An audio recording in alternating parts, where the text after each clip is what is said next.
मी आज पुन्हा एका व्हिडिओच्या माध्यमातून सर्व शेतकऱ्यांना सांगायचं आहे की ज्या शेतकऱ्यांकडे अंबिया बहार आहेत त्या सर्व शेतकऱ्यांना सांगायचं आहे की रेट हे खूप चांगले होते, परंतु थोडेफार रेट रिवर्स मध्ये आले। बरेचसे शेतकऱ्यांचे फोन येतात की रिवर्स एवढे रिवर्स मध्ये रेट नाही, थोडेफार रिवर्स आले, परंतु अजूनही चांगल्या पद्धतीने रेट वाढण्याचे चान्सेस आहे। कारण रेट वाढणारच आहे, ती परिस्थिती कायम आहे।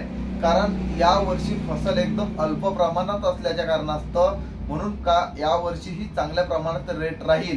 रेट ऑलरेडी चांगले गेलेले होते, थोडे डाऊन झाले, परंतु अजून रेट मध्ये चांगला रिवर्स येणार, ग्रिप येणारच आहे। त्याच्यामुळे मला तरी असं वाटतं रेट चांगल्या पद्धतीनं राहील। दुसरा विषय सर्वात महत्त्वाचा सांगतो की शेतकऱ्यांचा ट्रेससाठी बरेचसे शेतकरी पेट्राबुट्राझोल हा मॉलिक्यूल मारतं, कोणी 52-34 मारतं। मी शेतकऱ्यांना आधीही सांगितलं, आताही तेच सांगतो की 52-34 मला तुम्ही सांगा आज मारू, इथून 15 दिवसानं 1 महिन्यानं पाणी लो बागेला, तिथून 15 दिवसानं बागेला उठण्यास सुरुवात होईल।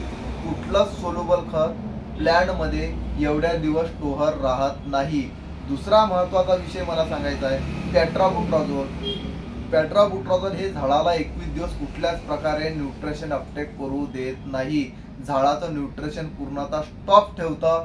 सगळ्यात जास्त जे पानगळ होतं हे पेट्राबुट्राझोल नव्हतं, म्हणून मला शेतकऱ्यांना सांगायचं आहे तिथं पेट्राबुट्राझोल झालं, 52-34 वगैरे झालं, यासारखे मॉलिक्यूल शक्यतो टाळण्याचा प्रयत्न करा। कारण की संत्रा पीक आहे, संत्र्याला नॅचरल ट्रेस घेऊ द्या।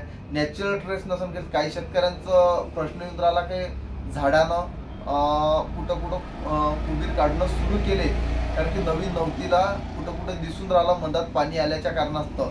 तरी मी सर्व शेतकऱ्यांना सांगतो की अशा अवस्थेमध्ये, अशा क्लायमेटमध्ये जमिनीची बिलकुल उकल करू नका। जमीन ज्या अवस्थेमध्ये आहे त्याच अवस्थेमध्ये जमिनीला पडलं राहू द्या, कारण की सूर्यप्रकाश पडल्यावर ऑटोमॅटिकली जमीन ट्रेस मध्ये जाईल, ट्रेस घेणं सुरू करेल। दुसरा महत्त्वाचा विषय सांगायचा आहे, बरेचसे शेतकरी सांगतात की आम्ही हे फॉस्फरस मारतो, ते फॉस्फरस मी तुम्हाला सांगतो की गेल्या 4 वर्षापासून सुद्धा सांगत आलो, आता सुद्धा तेच सांगतो की सल्फेटेड फॉर्म मधलं फॉस्फरस घेऊ नका।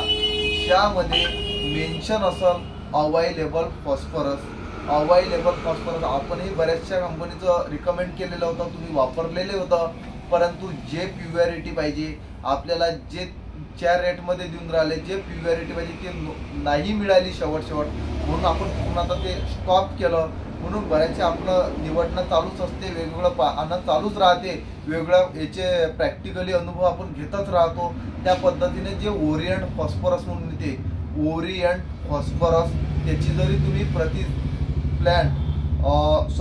प्रति लिटर 3 ml पर लिटर या पद्धतीने जर त्याची फवारणी घेतली तर मला तरी असं वाटते रिझल्ट चांगले। त्यामध्ये ऍक्टिव्ह फॉस्फरस आहे 65% म्हणजे 65%, आणि कार्बन आहे 5% म्हणजे 5%, या पद्धतीचं मॉलिक्यूल आहे। ओरिएंट फॉस्फरस आहे, त्याची प्युरिटी चांगला आहे का जेणेकरून ते प्लॅन्टवर मारल्यानंतर 4थ्या दिवशी झाडाच्या पानाची पूर्णतः हलकी नाली पडते, पानाला नरम ठेवते आणि पानगळ शक्यतो तिथं होण्याचे चान्सेस खूप कमी राहते, आणि पूर्ण साळ बिलकुल ट्रेस चांगल्या पद्धतीने आपल्याला घेतलेला दिसून येईल।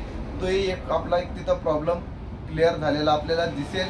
आणि ते फॉस्फरस आहे ग्लुकोनेटेड टेक्नॉलॉजी आधारित, का जेणेकरून ते फॉस्फरस त्या प्लॅन्टमध्ये तब्बल 90 दिवस काम करेल, म्हणजे इथून 90 दिवसांपर्यंत ते फॉस्फरस झाडांमध्ये स्टोर राहील, आणि त्या पद्धतीचे आपल्याला रिझल्ट एकदम दिसून पडेल मला तरी असं वाटते।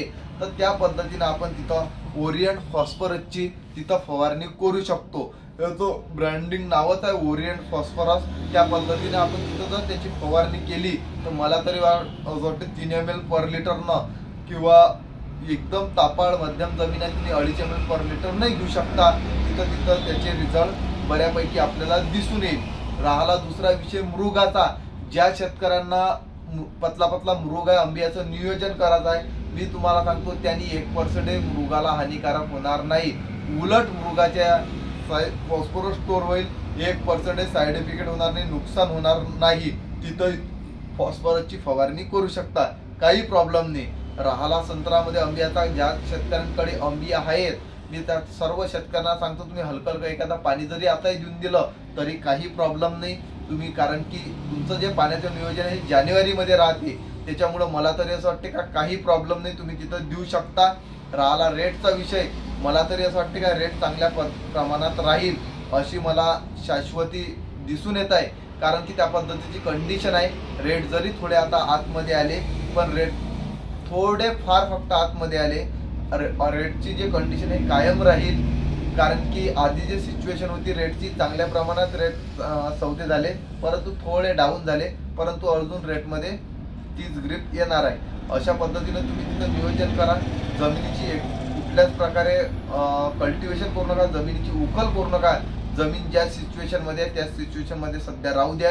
जे कल्टिवेशनचा भाग आहे तुम्ही दाना सेट झाल्यानंतर कल्टिवेशन बिलकुल करू शकता. ह्या पद्धतीचं तुम्हाला बऱ्याचशा कंपनीचं आहे, ते वेगवेगळ्या कंपनीचं तुम्ही हे ओरिएंट फॉस्फरस तुम्ही बघू शकता.